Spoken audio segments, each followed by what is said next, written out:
Thank you very much, Kevin. It's wonderful to be here with you.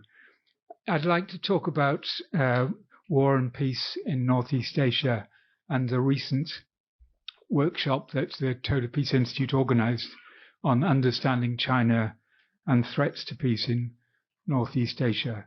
But first, let me say a few words about war and peace in general and about the Japanese experience.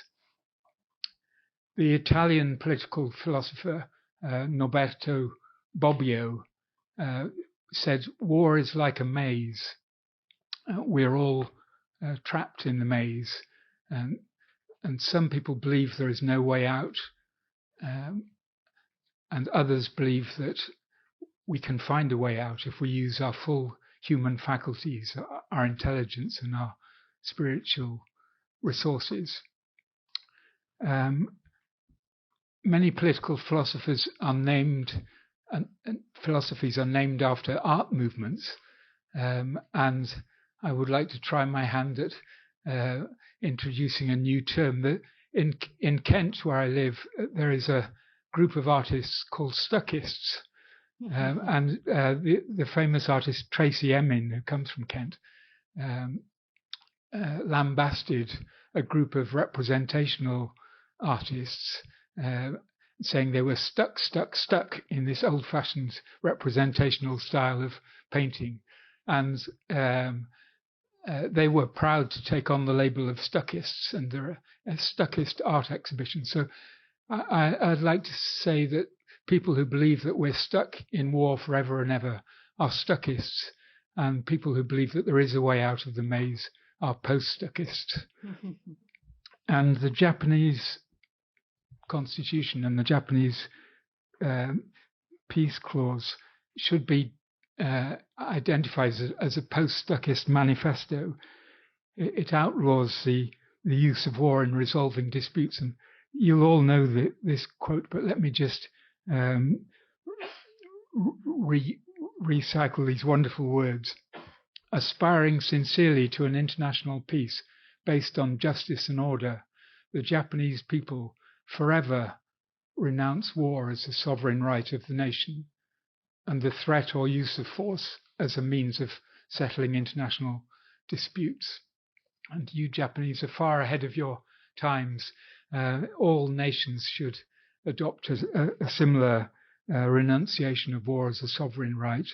And it's very clear from the experience that we've been seeing in recent months of Gaza that war and the use of force can only be destructive. It can't settle disputes. The peace constitution, of course, came out of the terrible experiences that Japan suffered in the war and that neighboring countries suffered too. And I was privileged in November to go with my friend who's here, Hideki Sakamoto, to Nagasaki, and we visited the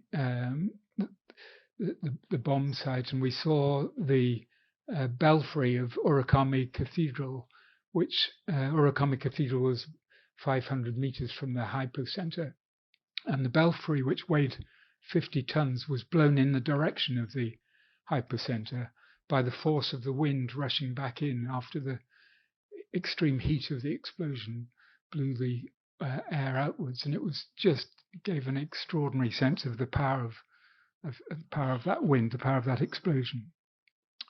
And we met a Hibakusha lady, and the Hibakusha declaration, never again, rings through history. And yet now we're living again in dangerous and unsettled times. I hear people in the radio in Britain talking about the pre-war situation that we live in. And we have a dangerous war in Ukraine, which already brought the threat of nuclear weapons with it. When the British Navy helped the Ukrainians to sink one of the Russian battleships in the Crimea, Sergei Karaganov, who is a Russian policy aide, who I remember interviewing in Moscow, said that London would be the first place to be the target of of a Russian strike. And so there have been these really chilling references to nuclear weapons as an actual concrete instrument again. And here in Northeast Asia, there's been over the last 5 or 10 years a really quite significant deterioration of relations. This US-China relationship has deteriorated over the last 10 years or so. China-Japan relationship has always been difficult, but is more difficult now. And of course, the relationship between the Koreas is terrible. The US talks about China as a strategic competitor, and it seems to be strengthening its alliances and building up blocs, the Quad, AUKUS, strengthening its alliances with Japan and South Korea. There seems to be a drift towards the creation of blocs, which is reminiscent of what we saw in 1914. And at the same time, the growth of the military developments, the arms build-up, is deeply concerning. During the summit between President Xi and President Biden in San Francisco last November, which did seem to improve the US-China relations, President Xi noted that the US and China face a choice. They can either join hands to meet global challenges, or in President Xi's words, cling to the zero-sum mentality, provoke rivalry and confrontation, and drive the world towards turmoil and division. And there's a widespread sense, I think, that we're at an inflection point, a turning point. One road leads towards blocs and arms races and the risk of hotspots flaring up, and the other towards mutual coexistence and restraint and improved understanding and efforts to reach negotiated approaches to common challenges. And so it was in that context that the Toda Peace Institute brought together a group of Chinese and Japanese and Korean scholars and diplomats, about 20 altogether, to compose an international study group to look at these problems. And we were delighted that our Chinese colleagues have invited us to go to Beijing to have a further meeting later this year.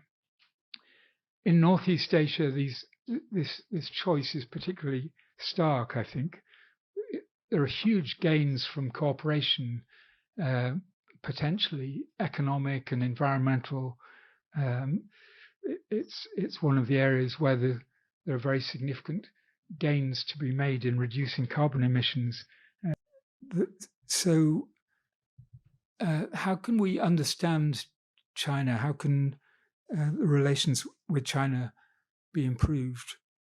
Is China an irredentist power, or is it a defensive power?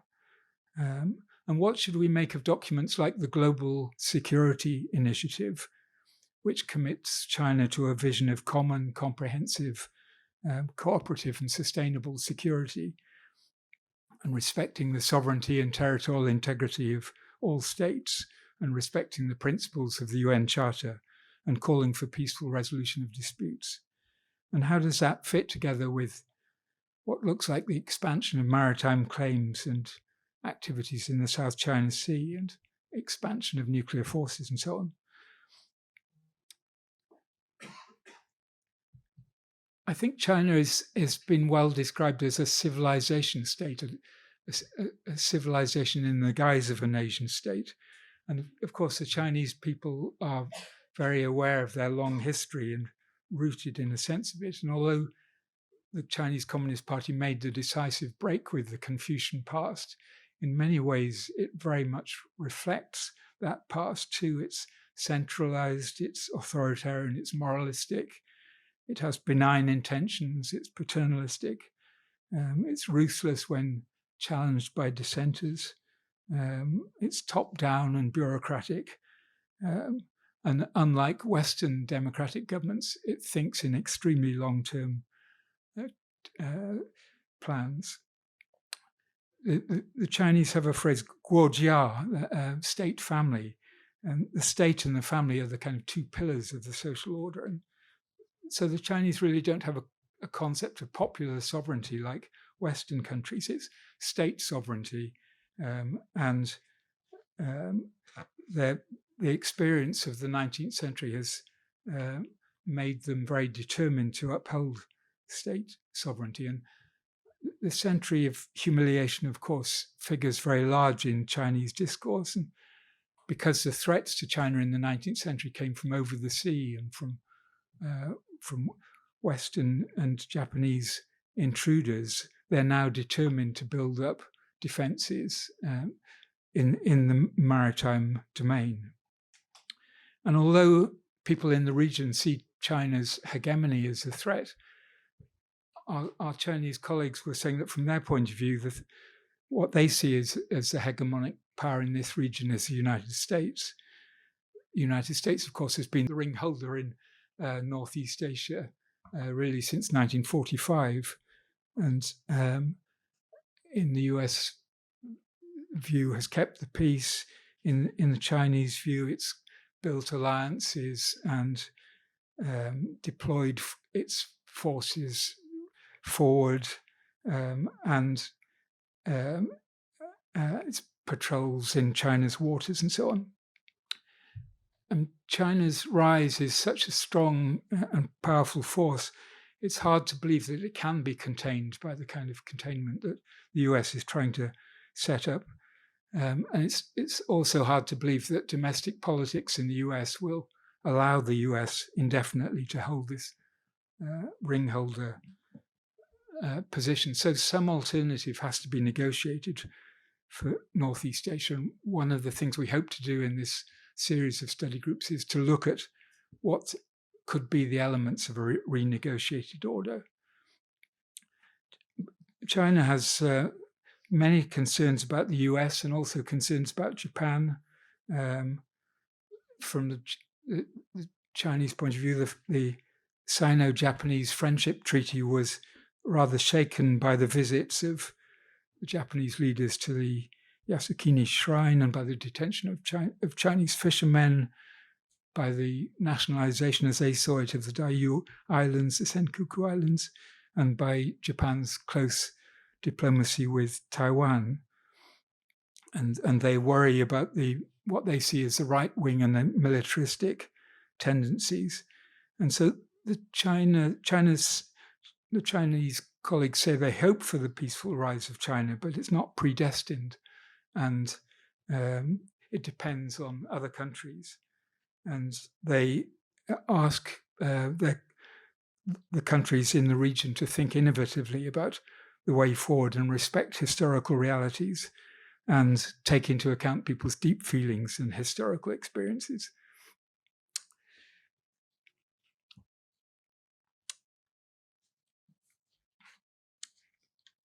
So is Xi Jinping a stuckist or a post-stuckist? When you look at the Global Security Initiative and the Global Intercivilizational Initiative and so on, he sounds like a post-stuckist. But when he makes himself a lifetime leader and crushes dissent inside China and introduces the surveillance state and builds up, and when he speaks to his PLA planners, he sounds very like a stuckist.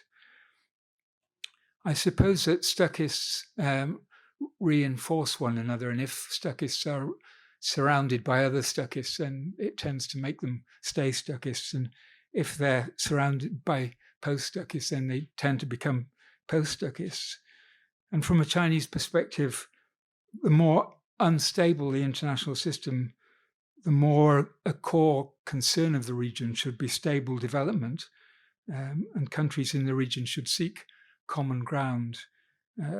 I think China is a very interesting new entry to the global governance arena, and the two BRIs, the BRICS on the one hand, China positioning itself with the kind of non-Western, non-liberal international order powers, and second, and becoming a kind of leader of the developing countries, and secondly, the Belt and Road Initiative carrying China into creating public goods and trying to build transport infrastructure and other kinds of infrastructure for developing countries, gives a sense of the kind of soft and economic power that China wants to build.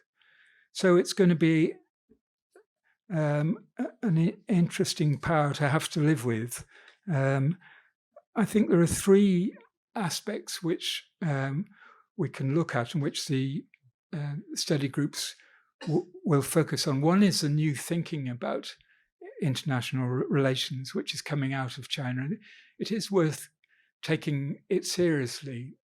I'm not sure it has been taken all that seriously yet. It's rather regarded as rhetoric. But when Gorbachev took common security thinking on board, that was a significant strand in the ending of the Cold War. So there is a potential to respond to this and to some of the new thinking.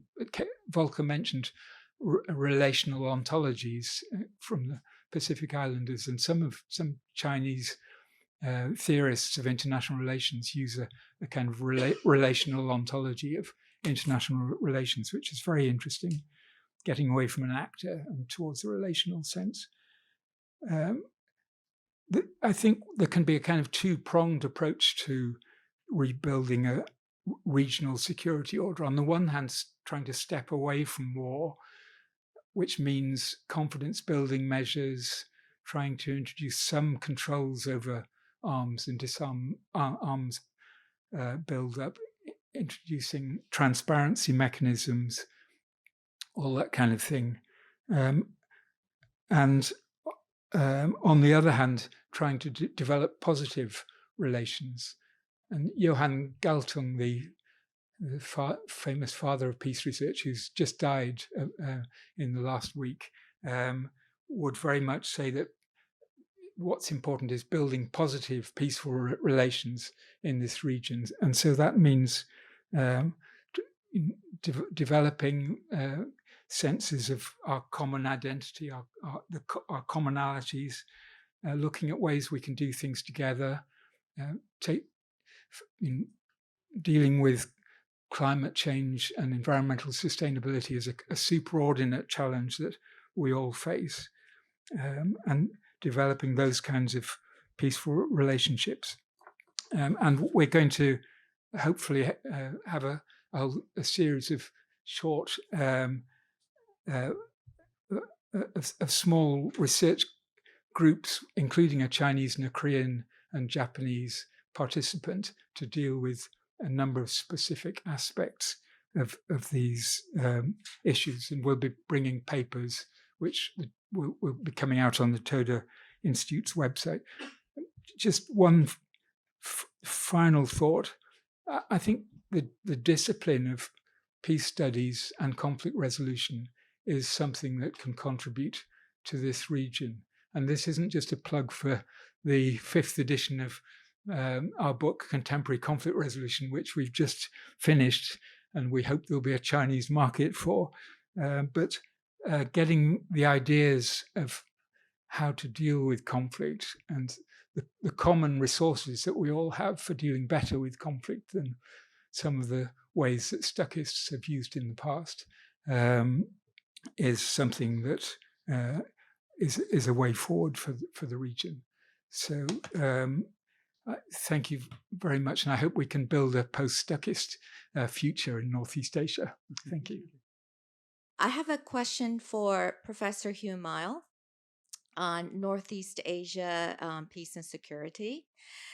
You mentioned that it's very important that we renegotiate the regional order in East Asia, in Northeast Asia. But I think the elephant in the room is what is going to happen when Trump gets elected as the U.S. president, because that will be an extremely important factor that's going to determine what that regional order is actually going to look like. So I would like to ask you what you foresee. Do you foresee the United States exiting as the ring holder in Northeast Asia? If so, what is that order actually going to look like when the U.S. is not there? I would say we should ask if Trump is elected, and not when, and still hope that we can relegate it to the class of possible but undesirable events. Although there've been lots of worrying polls and lots of reliance on those polls, he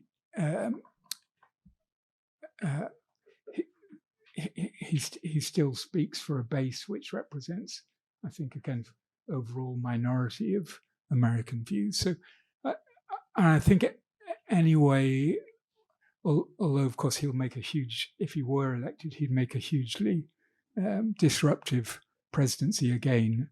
There are still limits to what one individual can do in a presidency, and the system carries forward. And I would imagine that when it comes to big foreign policy issues, even though no doubt he will throw up a lot of fuss about people paying their dues and so on, I would be surprised if there were very dramatic changes in a 5-year period to the extent of, for example, withdrawing all US forces from the region. However, withdrawing all US forces from the region is worth thinking about as a way forward.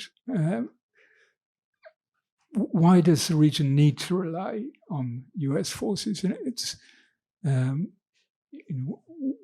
would the conflicts in the region be worse without them there? Perhaps they would be, but surely it's if there's to be a peaceful future for Northeast Asia, it can't ultimately rely on this prop of American forces, which are only benefiting some of the people in the region, and somehow the people in the region have to negotiate a way that's agreed to them, a way forward together. And I'm sure they've got the capacity to do it, but it will require a lot of careful attention to lots and lots of issues, and all the problems of Taiwan, the Senkaku Islands, the South and East China Seas, are all issues which are potential causes of conflict, but equally can be sources of conflict resolution and ultimately better relations for the region. It's overwhelming to see how much there is to sort out, but I really like the way this conference started with reality-based optimism and hope. Mm-hmm. I think I have a 2-part question. One is to all the panelists. How do you see all of these conflicts interacting with gender and gender issues around the world? And in terms of my second question is in terms of breaking the negative loop cycle. Do you think that the access to technology that Gen Z has could be an entry point to sort of, what would you recommend to Gen Z and millennials to sort of enter into taking action into resolving some of these conflicts, and what would be the best way to move forward for the youth in this room? One of the articles I particularly remember from Johan Galton was one which began with something like "Men equals war, women equals peace?" ? And he developed the obvious links between the inequalities between genders and the the prevalence of violence and its relationship, which holds at all sorts of levels. I mean, you all know Northeast Asia more intimately than I do, but China, it seems to me, is a country which has had some experience with liberation of women from a feudal past, but it's when one sees pictures of the leadership, it's an absolutely solid phalanx of almost identical men with a powerful man standing at the front. How would more women change that? I'm sure it would. And we also have to acknowledge as well that in war itself, women and children bear a disproportionate share of the violence. And so I think that's a very sobering thought that in Gaza and in Ukraine and elsewhere, women and children are innocent victims of violence in larger numbers than males. On the second question about the ways in which the youth can play a role, there are many ways, but I think the opportunity for people to get trained in peacemaking and conflict resolution skills, which again can be applied at different levels, is one that young people often find very empowering.